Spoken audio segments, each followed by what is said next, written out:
سەباسەکەین لەسەر سێهەمین چاپکراوی شاعیر بوخاری وشیار کە یەکێکە لە دوو سەرۆکیارەکان ئێستا ڕاستەخۆ لە شاری هەولێر لەگەڵمانە قسەباسی لەسەرەکەین لەسەر نوێترین بڵاوکراوی خۆی کە چاپکراوە. سڵاو لێ بێم کاتت باش، سپاس بۆ بەشداریکردنت لە پرۆگرامی کورسات مەگەزین. ئەو کاتێ ئێوەش باش، سپاس بۆ ئەو دەرفەتەش. سپاس بۆ تۆ بەر لەوەی بچمە ناو بابەتەکەەوە. یەکێک لە نووسینەکانت باسکردنە لەوەی دووبارە تێکشکاندن و بنیانانەوەی دەقی شعری مەبەستت چییە لەم دێڕەیان لەم وشانەکە نووسیوتە؟ سەبارەت بە کتێبی شاری تراویلکە لە ڕاستیدا کارکردن و ئیشکردنە لەسەر شاری سوارەی لخانی زادە کە شاعیرێکی دیار و بە نوێگەر لە شاری کوردی دادەنرێتن لە تەواوی کوردستان، هەڵبەتە لە ڕۆژهەڵاتیش کە پێگەیەکی تایبەتی هەیە سوارۆ کە ناکرێمە لە بیر بکەین. کارکردنەکەی من لەو کتێبەدا لەسەر شعری شارە کە سوارە نووسیوێتی و دەکرێت یەکێکە لە شعرە هەرە چاکەکانی سوارەش کە و تێدا زمان لە باڵادایە بەڕاستی هەتا وێنەی شعری و تەکنیک لە شعردا بەڕاستی. من ئیشم لەسەر ئەو بەرهەمەی سوارە کردووە، ئەو شعرەی سوارە کە هاتووم دووبارە شعرەکەم تێکشکاندونەتەوە دەقەکان و دێڕەکانم تێکشکاندونەتەوە و سەر لە نوێ بنیادم ناوە.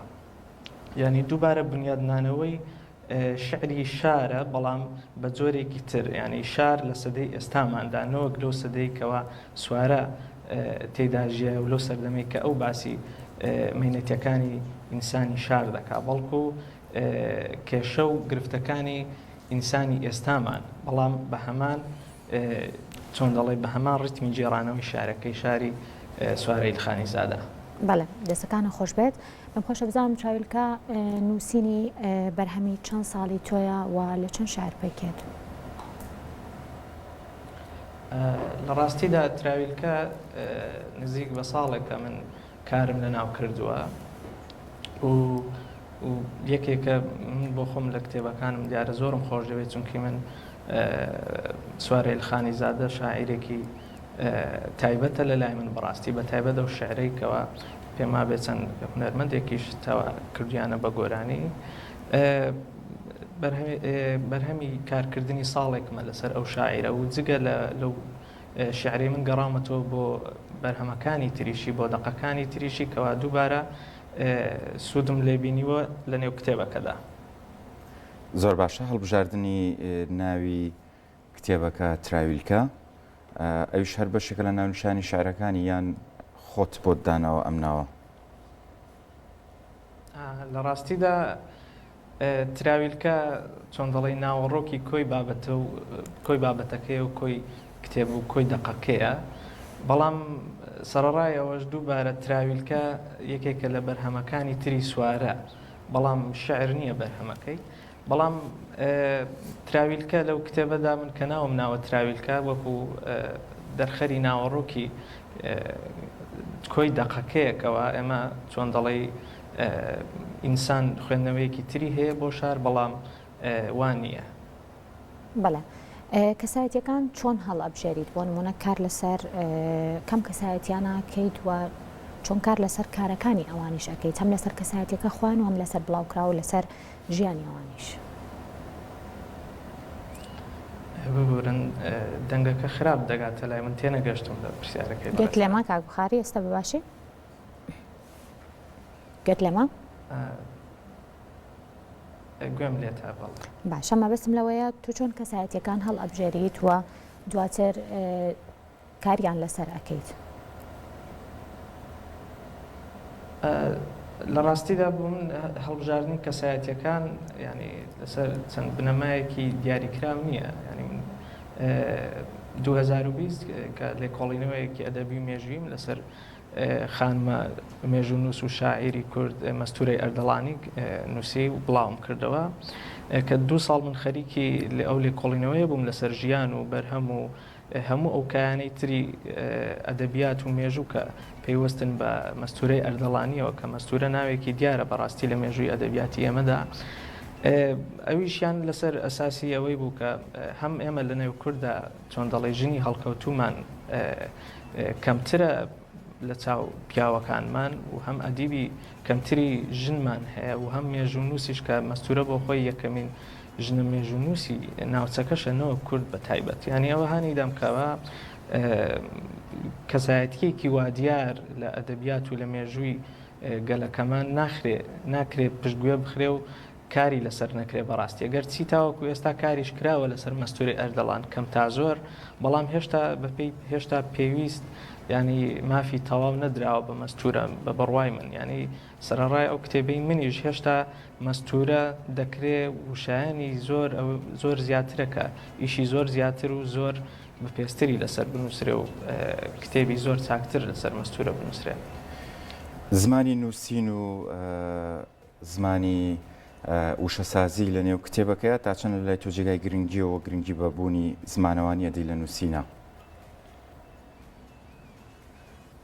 لە ڕاستیدا لە شاعردا زمان زۆر گرنگە ینی تەنانەت دەکرێت بڵێم پای سەرەکی ترین خاصیەتی شاعر زمانە بەڕاستی کە پێویستە زۆر بە ئاگانە و بە وردی کار لەسەر زمانی شاعری بکرێت.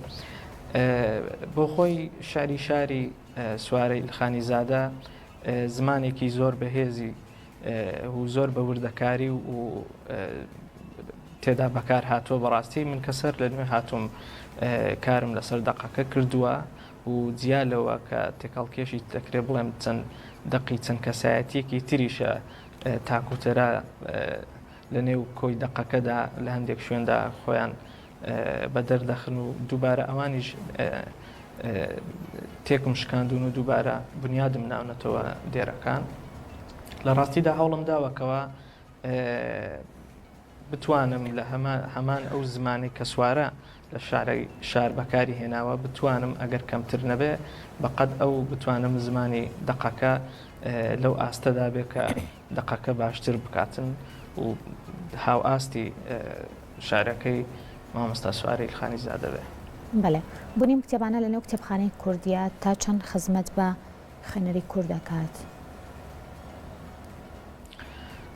لە ڕاستیدا ئەدەبیاتی هەموو گەلانێک کۆمەڵێک کەس برەویان پێداوە و گەیاندوێنێتە ئەوڕۆکە ناکرێ ئەو کەسانە لە بیر بکرێن یا پشتگوێ بخرێن و ناویان نمێنێ لە مێژووی ئەدەبیاتی ئەو گەلەدا ینی بۆ خۆشمان ئێمە وەکو کورد کۆمەڵە کەسایەتیەکی زۆر چاک زۆر بەتوانە کە پێشووتر لە مێژووی ئەدەبیاتی ئێمەدا کاریان کردووە لە نێو ئەدەبیات و زمان و هەموو کایەکانی تری ئەدەبیات و ئەدەبیاتی کوردی ئێمەیان گەیاندووە بە ئەوڕۆکە ئێمە ناکرێت بەڕاستی لە بیریان بکەین و دەقەکانی ئەو نووسەرانەی پێش ئێمەش بەڕاستی دەکرێت خوێندنەوەی زۆر نوێتریان بۆ بکرێت خوێندنەوەی چڕوپڕتریان بۆ بکرێ و یەکێک لە کایەکانی ئەدەبیش بەڕاستی کارکردن و تێکەڵکێشکردنە لەگەڵ دەقەکانی پێش ئێستاماندایانی و خۆشبەختانە دەکرێت بڵێم چەند شاعیرێک چەند نووسەرێکی ئێستامان هەیە کە لە نێو ڕۆماندا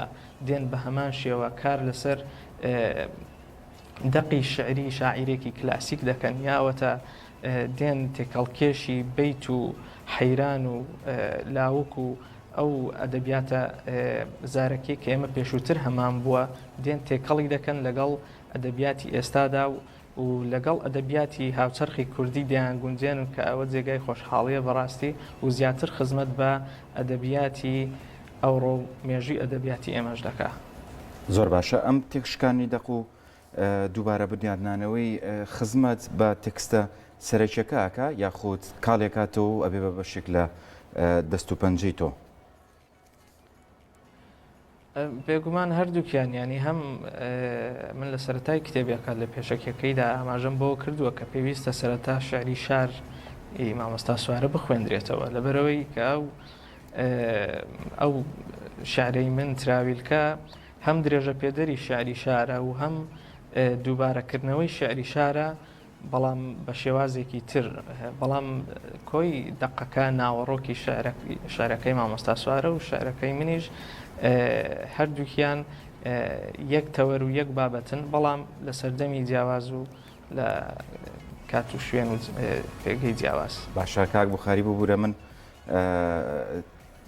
بەتەواتی لەو دەستەواژێت تێناگەم شعری شار مەبەستت لە چییە؟ شعری شار مەبەستم لەو شعری مامۆستا سوارەیە کە بە ناوی شارە بەڵێ کە بەوە دەست پێ دەکا گوڵم دڵم دەڵێن بڕۆم لە شارەکەت. بەڵێ بەرهەمی داهاتوو چییە؟ چ بابەتێکی ترت لە بەردەستایە لە داهاتوە کاری لەسەر بکەی؟ لە ڕاستیدا من ماوەی چەند ساڵێکە کار لەسەر ژنە بەدرخانیەکان دەکەم و ئەوەیان پرۆژەیەکی دوور و درێژی منە کارکردن لەسەر ژنە هەڵکەوتووەکانی کورد کە لە مەستورەوە ئەو پرۆژەیەم سەری هەڵداوە. یەکەمین کتێبم لەسەر ژنە کوردەکان مەستورەی ئەردەڵانی بوو و ئێستا کەش ئەو کتێبەی ترم کە هەر دەچێتە خانەی ئەو پرۆژەیەمەوە لەسەر ژنە بەدرخانیەکانە سێژنی دیار لە بنەماڵەی بەدرخانیەکان کە هەڵکەوتونە و لە مێژوودا جێپەنجەیان دیارە بەڕاستی. ئەو کتێبم لێکۆڵینەوەیەکی مێژوویە لەسەر ژیانی هوکار و بەرهەمەکانی ئەو سێژنە کووردە و ئێستاش لە کۆتایی ئەو ساڵ ئامادە دەبێت بۆ چاپ و بڵاو دەکرێتەوە. دەستەکانە خۆش بە سپاس بۆ بەشداریکردنت.